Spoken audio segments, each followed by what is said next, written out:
¡Se abre la sesión! Excelencia, aquí tiene el informe de la tesorería. Espero que esté claro. ¿Claro?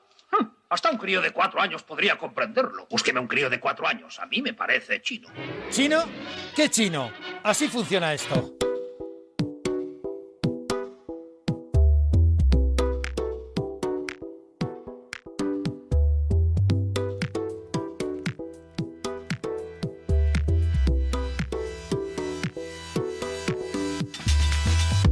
¿Hay crisis de materias primas? ¿Hay crisis de abastecimiento? ¿Puede afectar esto a nuestra economía? ¿Puede afectar a nuestra vida cotidiana? ¿Puede cambiarnos la vida? Pudiera ser.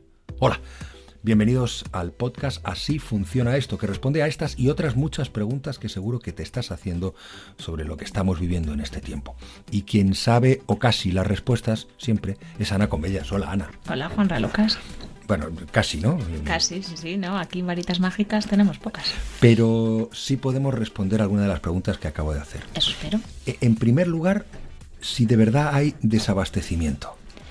Pues mira, lo que estamos viviendo que de algunas, no sé si lo has notado, es verdad que hay algunos productos Sí. en los supermercados que faltan y bueno, estamos hartos de oír, ¿no?, de la crisis de semiconductores que hay en el sector de la automoción. Se debe a dos cosas. Por una parte, a un retraso en el transporte, porque tenemos un problema con los transportes internacionales, y por otra parte, efectivamente, a una crisis de materias primas, de algunas de la que somos conscientes y de otras de las que quizá no tanto. Bueno, ahora hablamos del retraso de los transportes, de la crisis de las materias primas, pero de entrada esto tendría que ver, en principio, con el parón durante la COVID, ¿no? Como una de las posibilidades, una de las razones. Y yo creo que quizás es la que menos entendemos, porque nos da la sensación que toda la economía se paró durante la pandemia y que ahora debería como estar lista para volver a empezar. Claro. ¿Vale? Pero no está lista, porque precisamente algunos sectores como los de la automoción, que no tenían demanda, porque la gente no se movía, lógicamente, pues habían parado sus cadenas, habían retrasado sus adquisiciones de materias primas.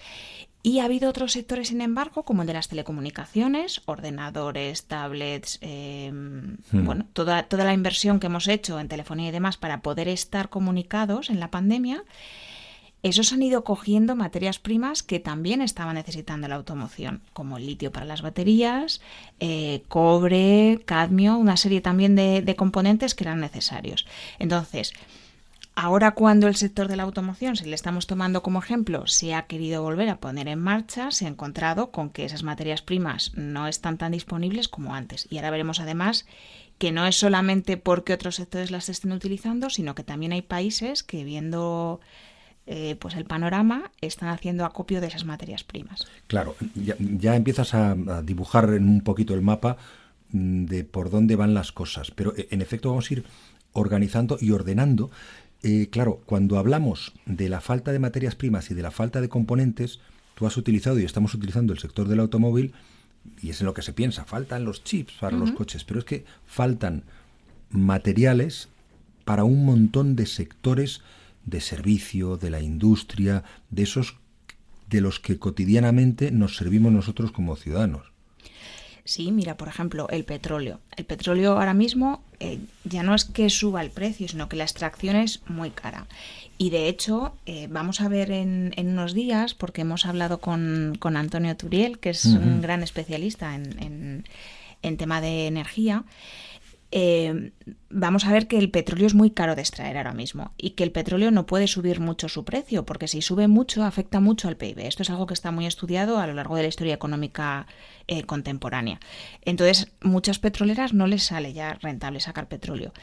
¿Qué es lo que sacamos del petróleo? Siempre pensamos un poco en nuestros coches, ¿vale? Y nos quedamos ahí. La gasolina. Pero el petróleo se utiliza para otras muchas cosas.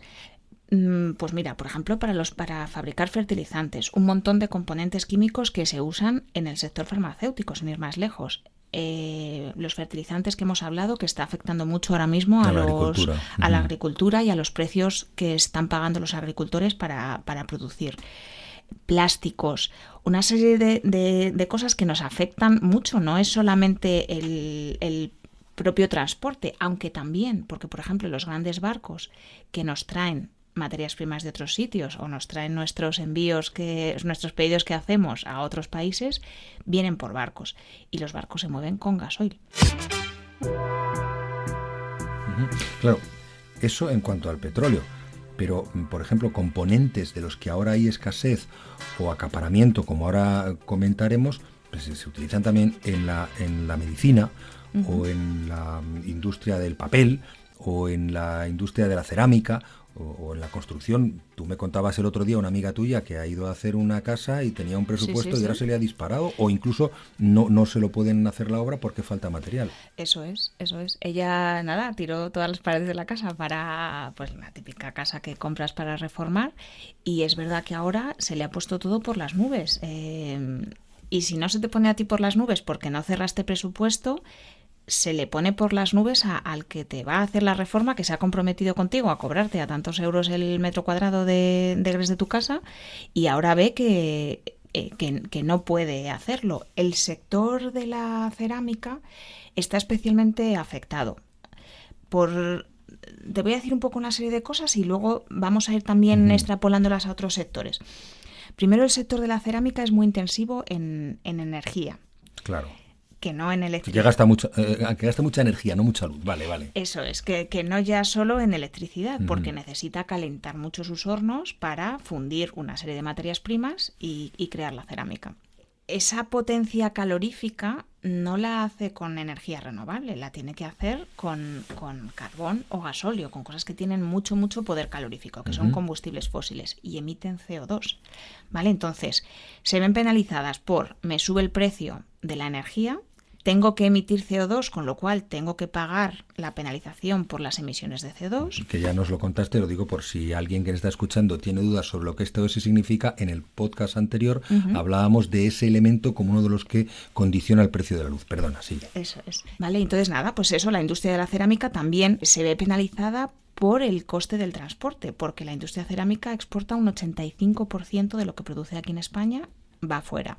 Nosotros nos vemos perjudicados a la hora de importar material cuando viene de fuera, pero ellos también se ven perjudicados a la hora de exportarlo, porque están contando con ahora producir en España es más caro, por todas las razones que hemos visto, y además llevarlo fuera es más caro.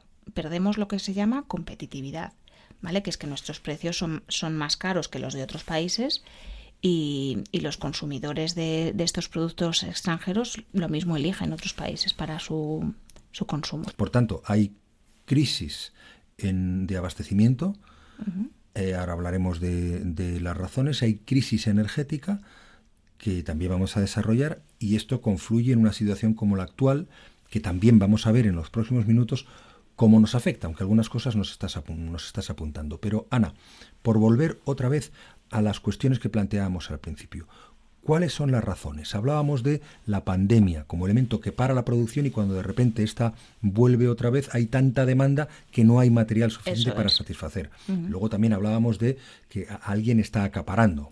Sí. Pero vayamos un poco más al origen, porque esto creo que tiene que ver con el modelo productivo mundial, con algo que hemos hecho en Europa, en España también desde luego, porque nos resultaba más barato, la deslocalización. Ahora esta deslocalización parece que podría ser uno de los elementos que se vuelve contra nosotros. Eso es.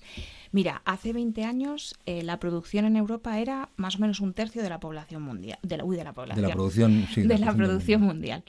¿Vale? Entonces, de cada 3 cosas que se producían, una se producía en Europa. En los últimos 20 años, y es un periodo de tiempo muy corto, no llegamos al 15%. Es decir, producimos menos de la mitad. Menos de la mitad, qué barbaridad. Todo eso lo hemos llevado a otros sitios, como Asia, por ejemplo, ¿vale?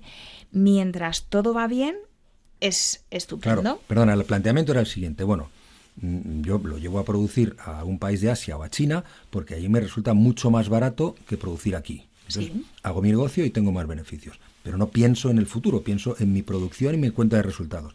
Y ahora nos hemos encontrado con el futuro de frente. Eso es. Y que es un presente bastante incómodo. Es un presente bastante incómodo porque lo hemos visto también con la pandemia. La producción de mascarillas, algo que no era tampoco, no era tecnología espacial, es hacer mascarillas. Y realmente no nos ha pasado solamente en España, en toda Europa. No éramos capaces de producir muchas cosas, por no hablar de respiradores, etcétera, que si recuerdas tuvieron que ponerse empresas automotoras precisamente, SEAT y demás, a producir respiradores. lo teníamos todo fuera. Cuando tienes un problema, cuando está tan lejos y tienes un problema de transporte para traerlo, o no te lo quieren vender fuera, o fuera tienen un problema de producción. ¿Qué es lo que ha ocurrido en China ahora que estábamos viendo que había apagones, etcétera? Por una parte, China quería cumplir con sus compromisos de... Perdona, nosotros habíamos hecho crecer al monstruo, con perdón, Sí. crecer a China precisamente gracias a esta deslocalización. Eso es. Y le convertimos por sus precios, por su capacidad industrial, por la población, en nuestro gran almacén de producción. Nuestro proveedor, sí, Nuestro proveedor principal. Ahora mismo China mueve el 17% del Producto Interior Bruto mundial. Eso es. Por tanto, y eso es en gran parte, por lo que hablábamos de la deslocalización, en gran parte. Y centrándonos en ese fenómeno, claro, estábamos con que ahora de repente hay una crisis y sucede lo que tú me estabas empezando a contar. Eso es, hay una crisis. China es el gran productor y ahora mismo China tampoco es capaz de producir todo. O no sabemos si de producirlo, pero por lo menos de abastecernos al resto. Claro.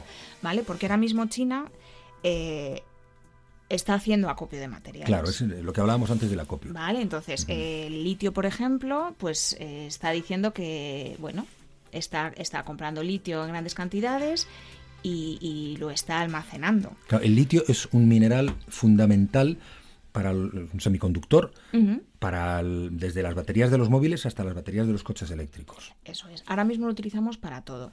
Esa es una, luego veremos para mí en mi ignorancia, también de las grandes esperanzas de, pues el litio hasta ahora no lo utilizamos para nada, hasta ahora hace 50 años y de repente es un material que nos interesa mucho. A lo mejor surge otro material que tampoco sabíamos qué usos tenía o no los estábamos aplicando y puede surgir un nuevo material que sustituya al litio, ¿no?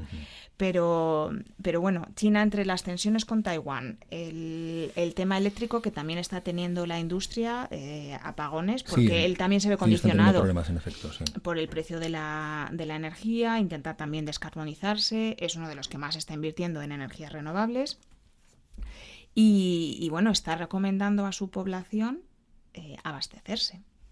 Vale, entonces, bueno, claro, tú estamos recomiendas viendo cosas... a miles de millones de chinos o a millones de chinos recopilar cosas, claro, eso es un acaparamiento de una parte importantísima de la población mundial. Efectivamente. Además, mira, con el tema del litio en concreto, que tan importante se ha vuelto para nosotros, ahora mismo la demanda que hay de litio entre los coches eléctricos, pues bueno, la telefonía móvil, el propio uso que hacemos de las cosas, de la obsolescencia programada, de bueno, tengo que cambiar de modelo cada 2 años, tengo que cual. Claro, es verdad claro. que ahí el reciclaje es muy importante porque puede recuperar esos materiales y volverlos a utilizar. No sé el caso concreto del litio, pero bueno, en general se pueden recuperar. Entonces, ahora mismo la demanda de litio es muy superior a la extracción que se está haciendo. Con lo cual, pues bueno, no es ninguna tontería hacer acopio de ese litio por lo que pueda pasar. Bueno, entonces, estamos en esta visión global del porqué de la escasez, la explosión de la demanda después de la COVID, el acaparamiento, la crisis energética.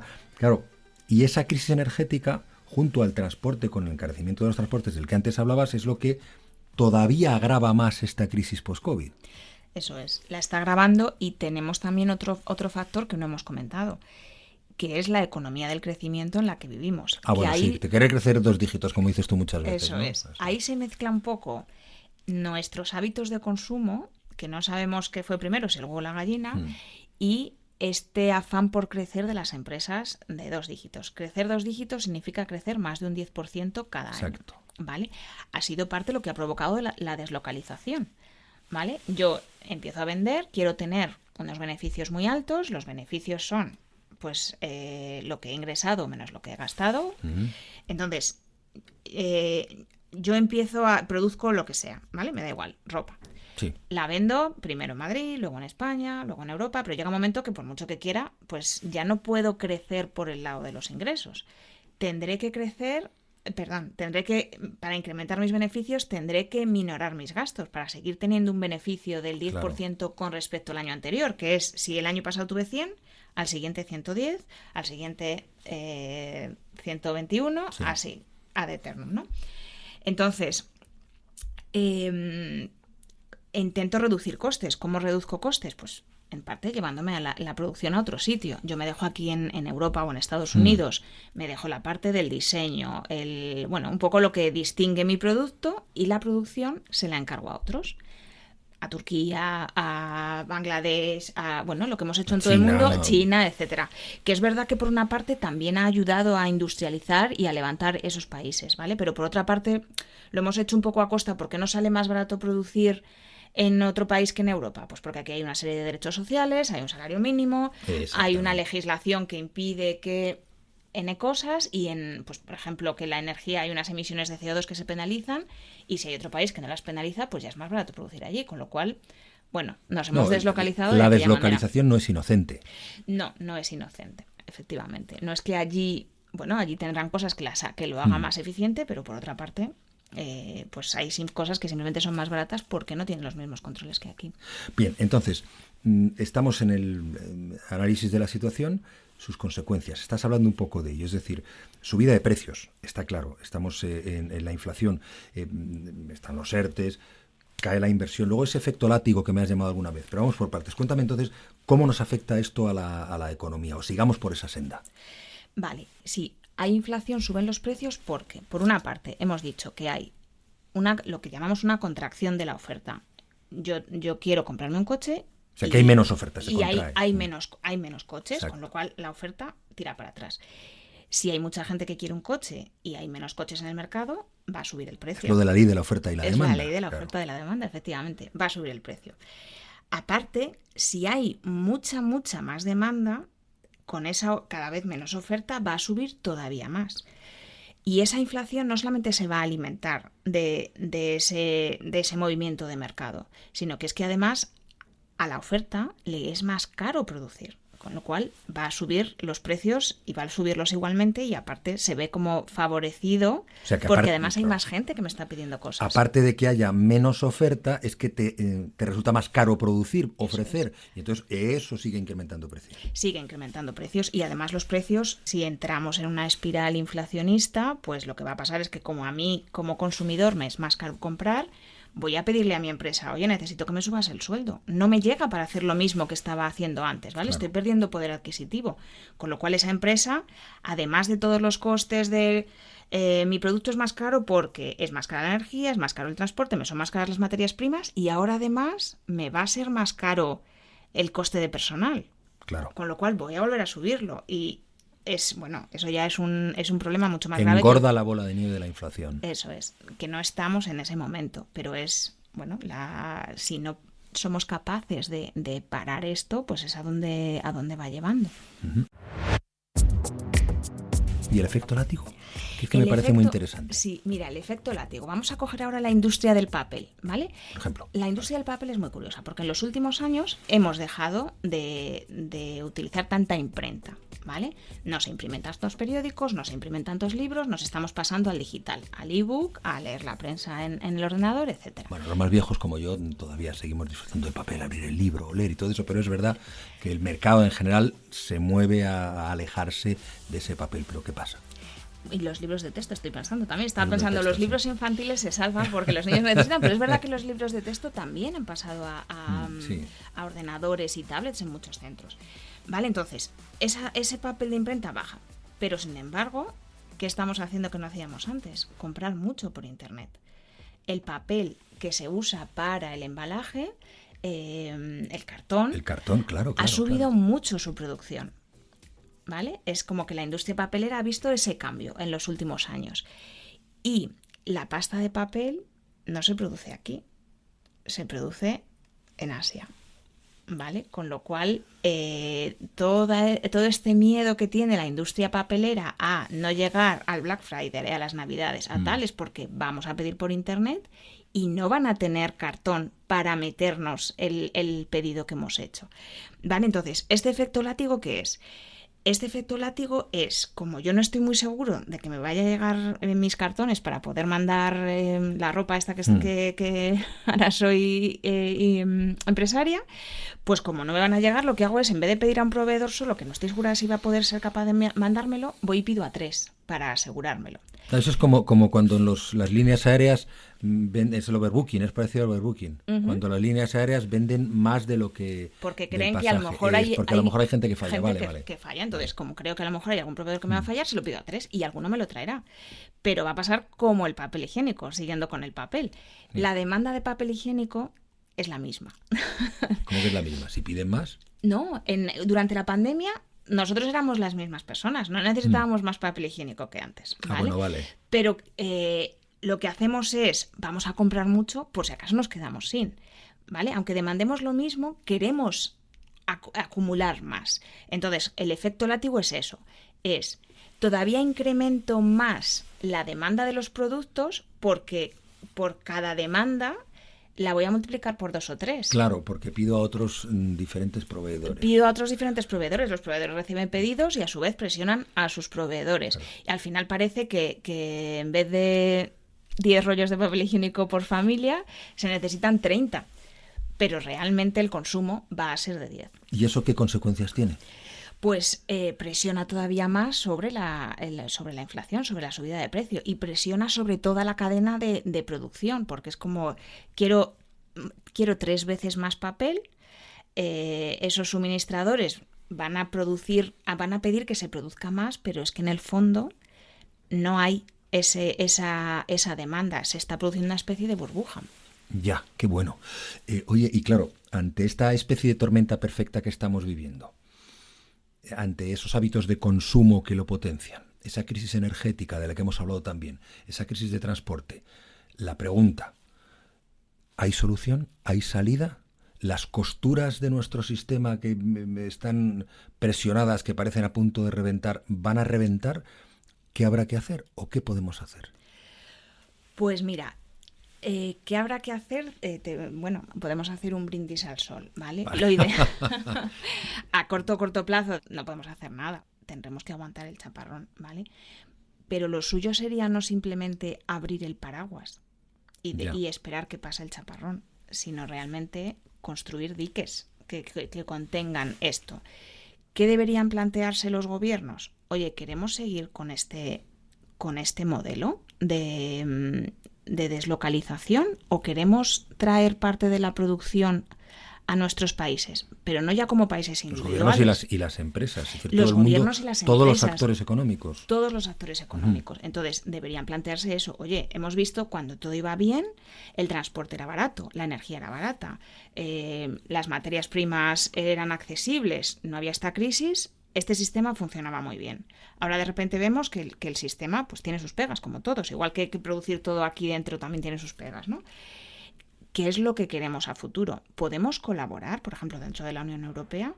A lo mejor no todos tenemos que producir de todo. A lo mejor sí que podemos crear una serie de acuerdos de cooperación que permitan traer parte de las industrias o las industrias más esenciales que vuelvan a producirse aquí y a lo mejor solamente contar con otros países para determinados picos o lo que sea.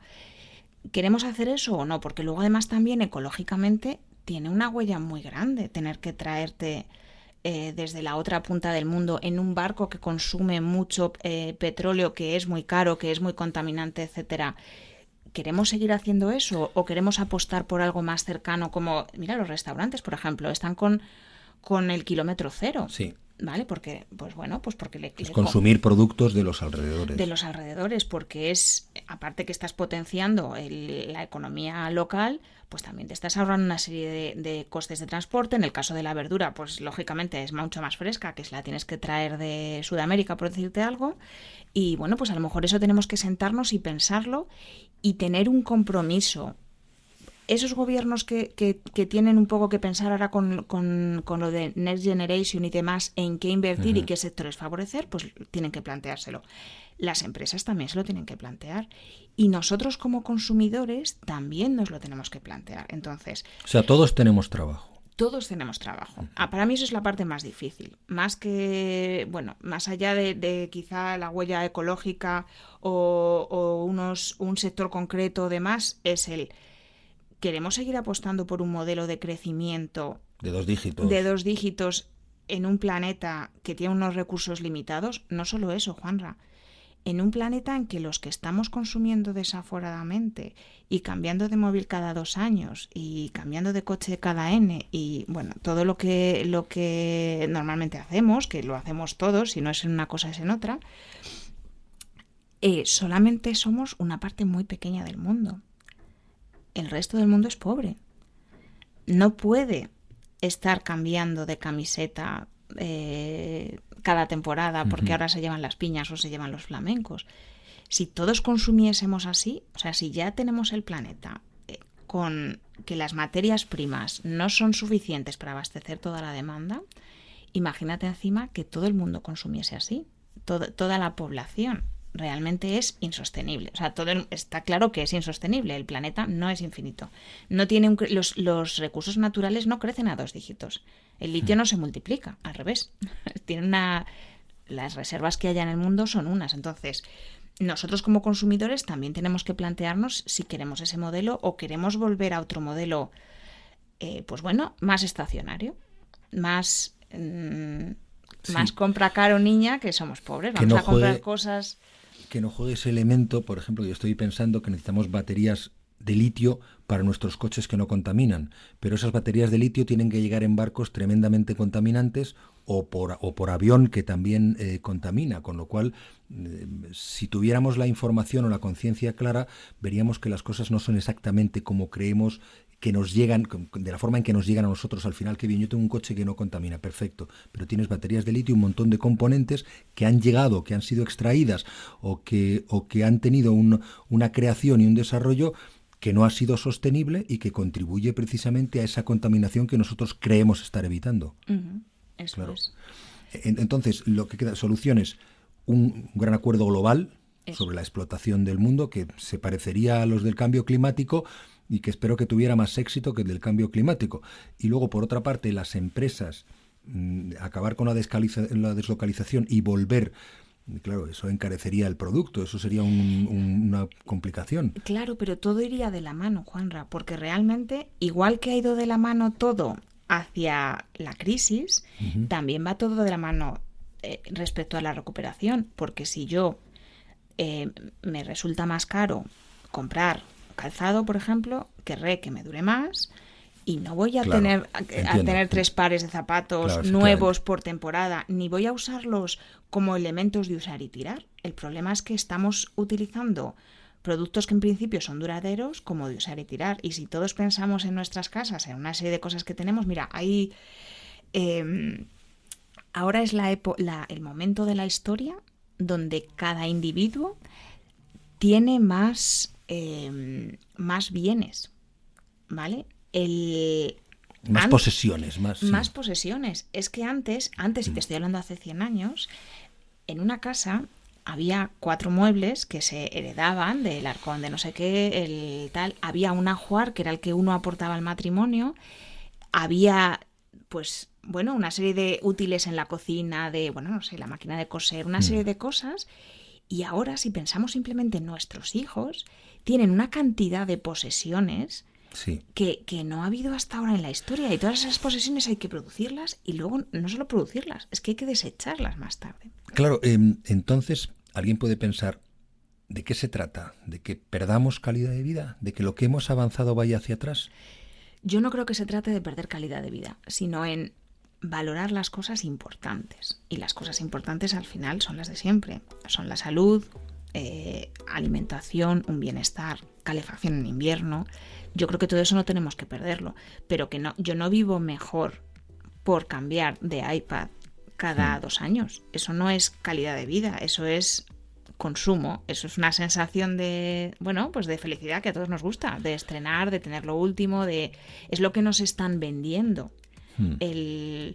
Ojo, no digo que no haya que consumir pero no hay que consumir desaforadamente y sin saber por qué. Hay que tener una razón para hacerlo.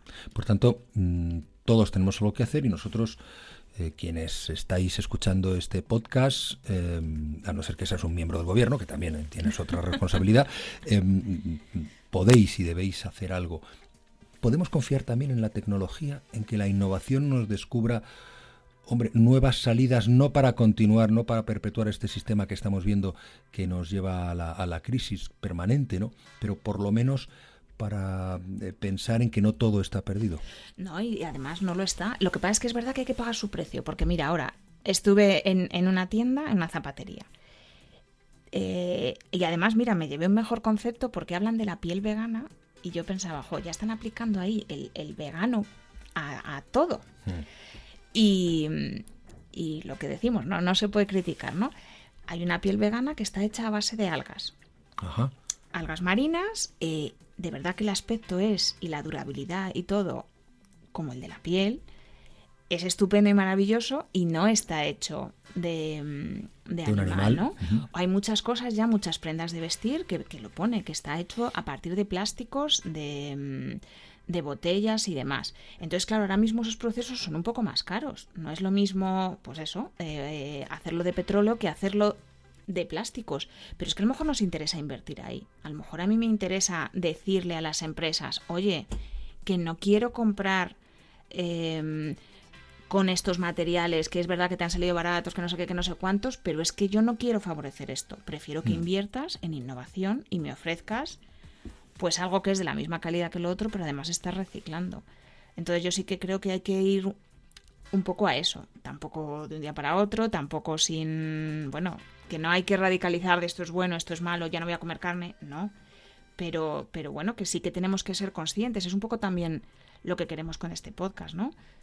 Todos participamos de la economía influye en nuestras vidas, pero es que nosotros también influimos en la economía, también nosotros lanzamos mensajes a las empresas sobre lo que quiero o no quiero, entonces yo creo que ahora debemos ir a decirles lo que queremos, porque lo estamos viendo, Juanra, al final estamos viendo que el planeta está respondiendo, que hay un cambio climático, que hay una serie de efectos nocivos para la vida humana, de los animales, que hay inundaciones, que hay cosas que nosotros no podemos controlar y que tenemos que bajarlo. Tenemos además que conseguir que todas las personas en todo el mundo tengan derechos laborales, tengan lo mismo que nosotros queremos aquí para nosotros, ¿vale? Tenemos que conseguir que la producción sea sostenible. No podemos ya estar mirando como de, bueno, vale, pues yo me lo compro y el que venga atrás que arree. Es que ya no viene mucha gente atrás que tenga que arrear. No podemos ser cortoplacistas. Tenemos que pensar de verdad en todos, incluso en nosotros mismos egoístamente, porque ya lo tenemos aquí. Ya tenemos aquí esa crisis, ya nos faltan materias primas, ya es todo más caro, ya el aire es más irrespirable y bueno, pues tenemos que poner nuestra parte también y por supuesto las empresas también. Y ya tenemos que empezar a actuar. Así funciona esto. El podcast que explica, que vive y que te invita a conocer la economía. Con Ana Comellas y un servidor, Juan Ramón Lucas. Hasta la próxima. Hasta luego. Oye, Ana, que no hemos dicho lo de Forbes. Pero nos encanta Forbes, Juanra. Venga, dilo. Así funciona esto. Un podcast de Forbes.